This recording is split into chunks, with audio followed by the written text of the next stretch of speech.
મિત્રો, તમારે બીજા કરતા અલગ દેખાવું છે? યસ ઓર નો? જો તમારે બીજા કરતા અલગ દેખાવું હોય, રાઈટ, જો તમારે બીજા કરતા અલગ દેખાવું હોય અથવા તો અલગ થવું હોય તો તમે આટલી વસ્તુ છે ને અનુસરો, રાઈટ, તો તમે ઓટોમેટિક બીજા કરતા અલગ થઈ જશો, રાઈટ. પહેલી વસ્તુ તો એ છે કે તમારામાં વિશ્વાસ રાખવાનું શરૂ કરો. હા મિત્રો, બીજા બધા મિત્રો કરતા સૌથી પહેલો જો આપણો મિત્ર હોય ને તો એ છે આપણો વિશ્વાસ. એ હંમેશા આપણી સાથે રહે છે.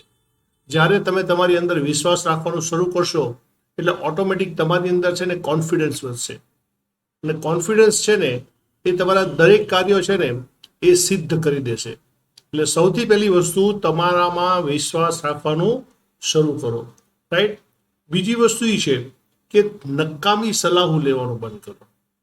તો જો ઘણી વખત આપણે એવું થતું હોય છે, કાંઈ પણ વસ્તુ શરૂ કરીએ, કાંઈ પણ વસ્તુની માટે આમ શરૂઆત કરીએ તો તરત આપણે કોઈકને પૂછીએ આ કેમ કરાય, કેવી રીતે કરાય. તમને ખબર છે છતાં તમે પૂછો છો બીજાને, રાઈટ. અને એ લોકો પોતાના સ્વભાવ મુજબ, પોતાના આઈક્યુ મુજબ તમને સલાહ આપે છે. તો ક્યારેક એની સલાહ જે તમે વિચાર્યું છે એની કરતાં અલગ હોવાની, અને કદાચ માની લો કે પોઝિટિવ હોય તો કોઈ વાંધો નથી, પણ જો નેગેટિવ હોય ને તો તમે નેગેટિવ થઈ જશો.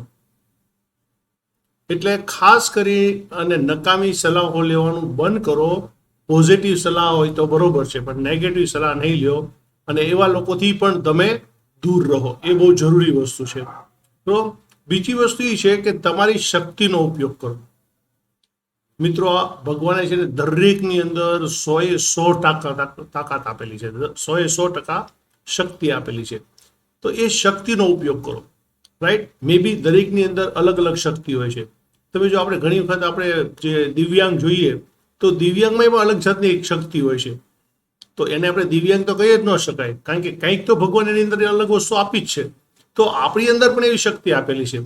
તો આપણી અંદર રહેલી શક્તિ છે ને એનો તમે ઉપયોગ કરો, રાઈટ. તો તમે દુનિયાની અંદર 100% જીતી જશો. તો બીજી વસ્તુ એ છે કે વધારે વિચારશો, રાઈટ. એમાં એવું કહેવાય છે તમે જેટલું એનાલિસિસ વધારે કરશો ને એટલું તમને પેરાલિસિસ પહેલા થશે. એટલે જેટલું તમે વિચારશો ને એટલા તમે છે ને હેરાન થશો.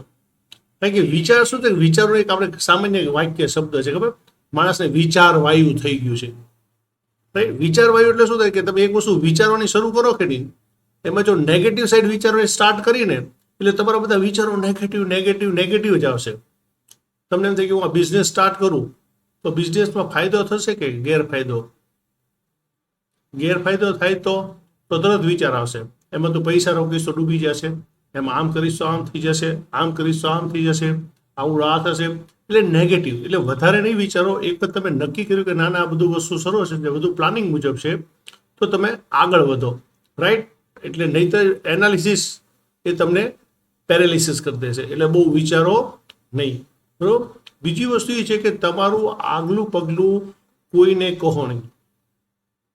તમે હવે શું કરવું છે, હવે આગળ કેવી રીતે વધવું છે, એનો પ્લાનિંગ તમે બીજા કોઈને બતાવો નહીં. કારણ કે એક વખત તમે બધું કમ્પ્લીટ જ કરી નાખ્યું છે કે ભાઈ આ રીતે મારે આ વધવું જ છે, બરોબર. તો પછી તમે બીજાને પૂછશો એટલે તરત છે ને ડીફોકસ થઈ જશો, તમારું માઇન્ડ ડિસ્ટ્રેક્ટ થઈ જશે.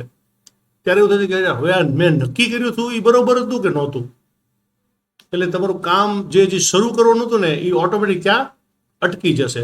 એટલે ખાસ કરીને તમારે શું કરવું છે એક વાર નક્કી કર્યા પછી ક્યારેય કોઈ દિવસ બીજા કોઈને કહો નહીં, સીધું એને ઇમ્પ્લિમેન્ટ કરો. એ બહુ જરૂરી વસ્તુ છે, બરોબર. બીજી વસ્તુ એ છે કે હંમેશા નવું નવું શીખતા રહો. જો આપણી લાઈફ છે ને અત્યારે એની અંદર જ્યાં સુધી તમે નવું નહીં શીખો ને, એમાં એવું કહેવાય છે કે જે માણસને એક અઠવાડિયામાં નવા વિચારો નથી આવતા ને એ માણસ આ દુનિયામાં મરી ગયેલો છે. હા, જે માણસને એક અઠવાડિયામાં નવા વિચારો નથી આવતા એ આ દુનિયામાં મરી ગયો છે.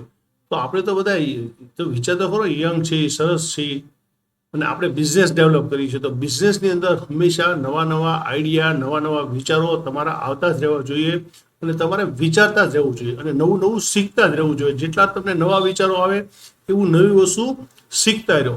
રાઈટ, શીખેલું છે ને ગમે ત્યારે કામ લાગશે, એ બહુ જરૂરી વસ્તુ છે. બરોબર. બીજી વસ્તુ એ છે કે સફળ લોકો સાથે ઉઠવા બેસવાનું ચાલુ. મિત્રો, ઘણી વખત એવું કહેવાય છે કે આપણે જ્યારે ભણતા હોઈએ ને ત્યારે જે આપણા મિત્રો રહ્યા ને, કે આપણા મિત્રોના જે માર્ક્સ છે કે ને 5-7 મિત્રોના, એની એવરેજ આપણે હોઈએ છીએ. હા, દાખલા તરીકે તમારા 5 મિત્રો છે ને, એમાં જેટલા માર્ક આવ્યા છે ને, તો તમારે માની લો કે 50% આવ્યા છે ને, તો તમારા મિત્રો રહ્યા ને એને 55 થી 45 વચ્ચે જ હશે. ખાસ યાદ રાખજો, કારણ કે તમે એવા એવરેજ લોકોની વચ્ચે છો. જો તમારે તમારા માર્ક્સની એવરેજ વધારવી હોય, તમારા બિઝનેસની એવરેજ વધારવી હોય, તો એવા લોકો વચ્ચે બેઠો કે જે આ દુનિયામાં સફળ છે, એવા લોકો સાથે બેઠો તો ઓટોમેટિક તમારે જે લેવલ છે ને એ વધતું જશે. પણ જો એવા લોકો સાથે બેઠશો ને કે જે તમારા કરતા નીચા છે, તો તમારું લેવલ ડાઉન થતું જશે. એટલે ખાસ યાદ રાખો, તમે એવા સફળ લોકો સાથે બેસો કે જેથી કરી અને તમારી લાઈફની અંદર પ્રગતિ થાય, તમારા બિઝનેસમાં પ્રગતિ થાય. એ બહુ જરૂરી વસ્તુ છે. બરોબર. બીજું, આ વિડીયો પૂરો જોવા બદલ આપ સૌનો ખૂબ ખૂબ આભાર. જો તમને આ વિડીયો સારો લાગ્યો હોય તો આ વિડીયોને તમે લાઈક, શેર અને મારી ચેનલને સબસ્ક્રાઈબ કરો. Thank you.